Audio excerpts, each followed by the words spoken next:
Okay, guys, I don't feel like a joke today, so let's just get to the point.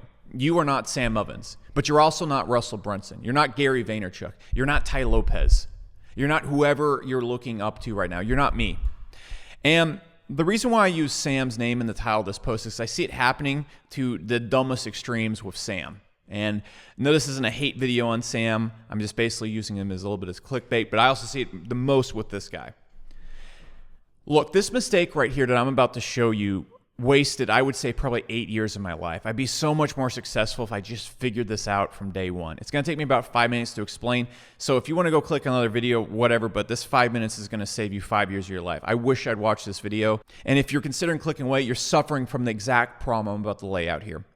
Look, when I was beginning my career and up until almost like 2 years ago, my strategy was copy whoever I'm looking up to. You can see me go through all the phases. You can see me go through the SEO Moz Becker, which I also like to call Fat Becker. You can see me going through the Grant Cardone stage where I tried to write a book and break the New York Times bestsellers list and have a big event. You can see me going through the Tai Lopez stage. You can even see me going through the Sam Ovens stage. You can even see me going through the Russell Brunson stage with Market Hero. And here's the thing, and I'm going to explain more so with Sam because I see it happening the most with him because he has a very specific brain type that is actually very rare in info marketing, but extremely common in the engineering world. So look, all the time I see when people are trying to replicate Sam Ovens, they try to replicate how he thinks, how he works, his personality. For example, when I first attended his mastermind, he's very organized, he's very engineered, he's very all sciencey. And so I try to do that with my business. And here's the problem with it. And it's not just specific to Sam. Again, I see it happening so much. So in Sam's example right there, Sam is a super engineered mind. It's technical. He does everything in spreadsheets. He tracks his data. He tracks everything almost to an obscene accountant level. And I'm not saying that's wrong. Sam's helped me a lot with my businesses. He's given me a lot of great ideas. Very, very smart guy. The problem is most people that get into info marketing or get into digital sales, they're creative types. That means their brain works completely different and their strengths lie in a completely different area. And so what I see people try and do with Sam in particular is they will go and take one of his courses or they'll watch him and then they'll try basically to impersonate him. They'll even copy the same exact funnels and product types, but more so they'll try and work like Sam and they'll try and run their business like Sam, and it doesn't ever work very well. And what do I mean by that? Do I mean Sam's training doesn't work? No, complete opposite. His training gets incredible results. It's helped me out a ton. I would go check out his channel after because he has so much stuff. The problem is what I mean by not working well is when people who have a creative brain type, which is most people that get into marketing, very rarely do you see engineer types popping up too much in marketing. A lot of it is just creative types, a lot of people similar to Russell Brunson. And when you go and try to behave exactly like Sam and then move your business exactly like Sam and use the same exact tactics he did to grow his business, what you're getting is maybe 60 to 70% of what he can do because your brain doesn't work like that, okay? If Sam went and tried to work as a creative person or tried to work similar to, I'll get into my brain type here in a second, he'd be operating at 60, 70%. What you need to do, and for example, what I've done is I'm a creative, and what I've done is one of the things holding back my business and one of the things that's going to hold back your business is the lack of an engineer mind.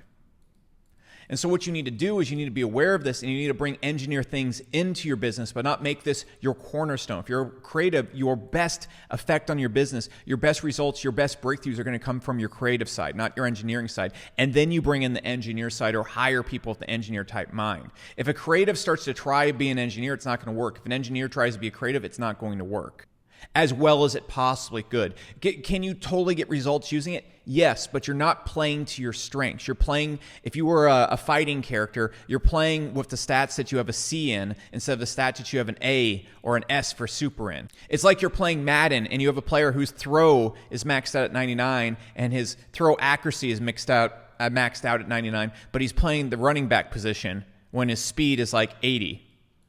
No, this person needs to be playing as a quarterback, not a running back. Because most of the time, the person is a creative type. They have a completely different brain type, and their strengths lay somewhere else. For example, Sam is a super engineer-focused person.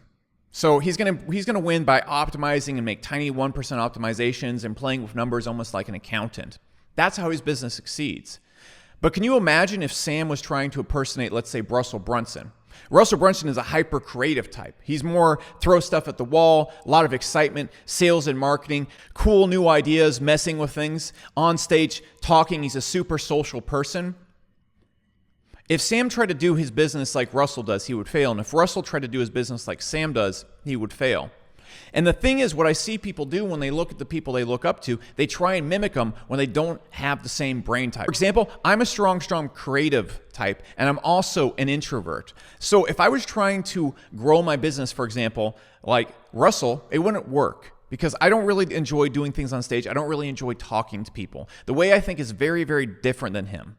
I'm an INTP, which basically means that I'm much better at sitting in my house and coming up with ideas and working on a product and building things. So I'm essentially an inverted creative builder. That's how I work. If you look at Sam's brain type, for example, he's an INTJ. So he's one of the persons who's actually going to go in there and he's an optimizer. He's a tweaker. He's a long-term refiner. So he's going to win at his business by refining. I'm going to win at my business by focusing on creative building. For example, Russell, I don't know his exact brain type, but I can almost guarantee he's an extrovert builder of some type, and so he's best on stage and building and throwing out new ideas and pumping people up and going out there and being the face of a business. What you need to do whenever you're looking up to your mentors, whenever you're going and thinking, I'm going to do things like this guy, never do that. What you need to do is you need to get a very strong understanding of who you are. You can take the Myers-Briggs test, and there's a few other tests that I'll mention in the first comment of this video that you can take, and you need to understand basically one thing. Are you introverted, and how does your brain work? Are you a creator? Are you a refiner? Do you have a more engineer brain, or do you have a creative brain? And then what you need to do when you're learning from people, including me, is don't copy. Don't try and borrow anything from them. What you need to do is you need to understand what they're thinking and why they're doing things. If you understand why they're doing things, and for example, if I'm going and trying to learn something from Sam, what I'm going to do is I'm not going to try and do his spreadsheets and all that stuff. It doesn't help me at all because I don't think in the same way. But if I understand the objective that he's trying to achieve with that, I can then go and understand how I can achieve it in my own way. So he'll go and grow his ads by using a spreadsheet scientifically. I'll go and grow my ads by really looking at how people are responding and understanding the person watching my ad and doing big, broad changes that are based around my overall understanding of people and being creative. And then I'll also play to my strengths. So I'm not good at being on stage. I'm not good at going around and talking. I'm not really good at going around and refining like an accountant. What I am really good at is coming up with creative, exciting things in my home and coming up with new solutions for problems. I'm a huge problem solver. So my best spot is just to be in front of my computer, solving problems and doing the creative work for my business and coming up with new ideas for the business. I can see around corners and I can come up with things and see things that other people can't see. That's my strength. And if you understand it about yourself, you're going to understand where to play to. As soon as I understood this about myself, my business got dramatically better results. It was much more well ran, and I was enjoying working in my business a lot more, and I was able to get really good results because if I play to my strengths, I absolutely crush it. And for a long time in my career, I would always try to play to other people's strengths. And I'm like, why? Oh, does this not work? It's not working there. And I could do well, but I was never getting the cataclysmic home run results like I'm getting right now. And I really just wanted to point this out to you guys because what I see constantly is people try and mimic Russel Brunson. They'll literally copy the names of his product right down to the exact funnels and then like change one word in the product. Never works because they're trying to act like Russel Brunson when they're not Russel Brunson. I'm not saying he's some god that you can never replicate. I'm saying they're trying to behave like him, and you can't behave like him. Have you ever seen the people and they're throwing out all the hand gestures and selling and talking all excited? Like it's really annoying most of the time. The only person who can really pull that off is Russell because he has such a good, laughy, good heart. So he can like really sell and tell these stories, and he crushes it. And you see other people do it, and it's just weird. Then you see other people, they'll see like Sam, for example, and they'll try and they'll do all these spreadsheets and they'll analyze all these things, and they won't see the big point of why they're making spreadsheets. They're just making spreadsheets and doing sciencey stuff just because they saw him do it. And it doesn't help their business at all because they don't understand how to work with numbers the right way. They don't understand how to analyze the right way. And so they're ignoring big, broad things that are really wrong with their business, like their opt-in or their sales page is not converting because they're looking at spreadsheets and are not able to see the big picture. And am I saying don't use numbers? No, I'm not. I'm saying realize how your mind works and what's going to speak to you, okay? If you're a creative type, you're going to make your breakthroughs most of the time by thinking of creative solutions. If you're an engineer type, what you're going to do is you're going to figure out problems using technical solutions.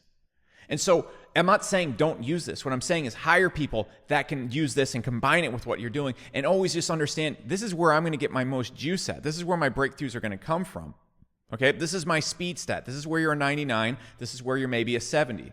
You don't want to do this because then you're playing as a C player. Okay, you're average in this area right here. You need to play to where you're exceptional. So I'm not saying don't include these things in your business. Don't ignore stats. Don't ignore metrics. I use a ton of metrics to hire us. I just know that I'm a 99 right here. I'm a 70 right here. And so I'm not going to use this and rely on this as my main way forward. I'm going to rely on this as my main way forward. I also understand that I'm introverted, so I'm going to be applying creative solutions without talking to people. It's not going to come from talking to people. It's not going to be from building like a big old social brand. It's going to come from me sitting in my house and finding creative solutions to problems. If you're an introverted engineer, it's going to come from you just sitting in your house and crunching numbers and refining and refining and refining, just like you see in those movies where there's a coder with a Red Bull in front of a computer for 12 hours straight. You're going to be a Neo, like in The Matrix. Remember when he's in that room? He's like, follow the white bunny. That's who you got to be. And the best metaphor for this is if you look at any huge businesses. Perfect example is Apple with Jobs and Wozniak. I forgot his name. Jobs, massive creative. Not the best coder. He could code, but he was a 70 in engineering. He was a 99 in creativity. And you have Wozniak over here, who is a 70 in creativity and a 99 in code. He's an engineer mind. You take either of these guys out of the equation, it doesn't work. And if Wozniak tries to do Jobs and Jobs tries to do Wozniak, it doesn't work. You have to have the best player playing in a position that suits him. And if you're a good CEO, you can flex to this, but you shouldn't make this your cornerstone. You can flex to it, but this shouldn't be your cornerstone. Jobs could code, but he left the most talent, but he left that work the person who's a 99 in engineering. Wozniak could talk about it, could explain a computer, could come up with new ideas, but he left that to the creative person. You put them together, you get a crazy creative idea and a person refining that idea, and it's a nuclear bomb. So stop trying to be someone else. Understand your strengths, where you best fit in your business, and where you're going to excel at. And when you see other people talking about tactics, don't ever replicate. Understand the objective and the big picture, and then take the things, borrow things, and then put them into how you think and how you behave. Brain types, how our brains work, specifically being a creative or an engineer, is extremely important. Because if you don't know this, you're going to try and work like an engineer, or you're not going to try and work like a creative if you're an engineer. For example, if Sam was trying to do the things that I'm doing, it wouldn't work for him because he has an engineer brain and I have a creative brain. If Russell was trying to do engineer stuff, it wouldn't work for him. He's not an engineer. He's not a number cruncher. He's not an accountant type thinker. If Sam Evans was trying to behave like Gary Vaynerchuk, it wouldn't work, and vice versa. You must understand this. It is so critical. So that's really all I had to say today. You have to understand how people's brains work, and you have to understand how your brain works. And if your brain works differently, don't do what they're doing, ever. You have to come up with your own creative way to be yourself in your business. That's all there is. If you like videos like this, be sure to like, subscribe, hit the notification bell, because once a week I'm going to make a post, those community posts on YouTube, and we'll give away about $2,000 to $3,000 worth of courses, about 30 hours of training. That post will only be up for 3 to 4 hours, so you need to like, subscribe, and hit the notification bell, so Google will super put you high in priority to see the post. So go do that. That's all I got for now. I'll see you in the next video.